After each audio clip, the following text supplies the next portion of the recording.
Ce séminaire vient au bon moment parce que depuis une trentaine d'années, les musulmans sont confrontés à une problématique qui concerne l'annonce du Ramadan, l'annonce des fêtes religieuses, l'Aïd al-Fitr et l'Aïd al-Adha du sacrifice. Et donc, il était temps que le musulman débatte sur les bases scientifiques pour savoir le début des mois lunaires, en particulier pour le mois du Ramadan et les deux Eid. Et donc ce séminaire va essayer, avec la présence de plusieurs savants,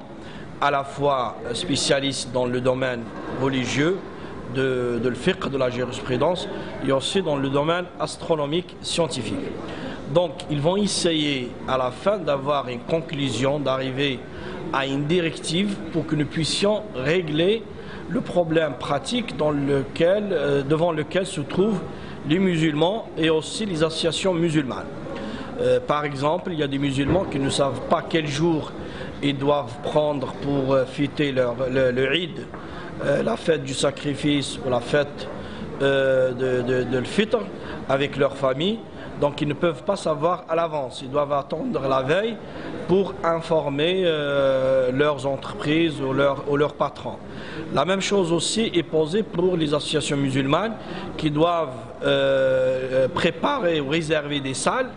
pour faire la prière de l'Eid. Ils doivent donner une date et des fois ils ne peuvent pas informer de la date exacte que la veille. Donc il était temps que le musulman se penche sur cette question et trouve une solution en se basant sur des calculs astronomiques, et comme ça les musulmans peuvent savoir plusieurs mois à l'avance le jour du Ramadan, le jour de Eid al-Fitr et le jour du Eid du sacrifice, Eid al-Adha. Après plusieurs exposés et conférences, nous sommes arrivés qu'il y a une convergence, qu'il n'y a pas de contradiction entre les textes religieux, les hadiths prophétiques et le calcul astronomique, si vous voulez. Donc il n'y a aucune contradiction. C'est pour cela que l'OIF va essayer d'aller vers ce calcul astronomique en se basant à la fois bien sûr sur les textes religieux, sur les interprétations des savants, mais en prenant en compte les calculs astronomiques qui ne sont en aucun cas en contradiction avec les textes religieux. Et cette directive, cette orientation va régler définitivement, nous espérons, ce problème, pas seulement pour les musulmans de France, pour les musulmans d'Europe, et pourquoi pas pour les musulmans à travers le monde.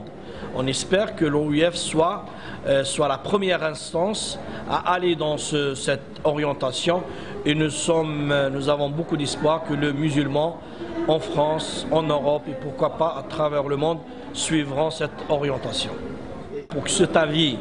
soit compris et soit suivi aussi par les musulmans, il va falloir faire une campagne de prise de conscience dans les associations musulmanes, réunir les imams, parce que c'est les imams qui transmettent ce message aux fidèles, réunir pourquoi pas les autres tendances de l'islam en France, les autres fédérations, et aussi faire une campagne d'explication pour que les musulmans comprennent cette orientation, la suivent et la mettent en pratique.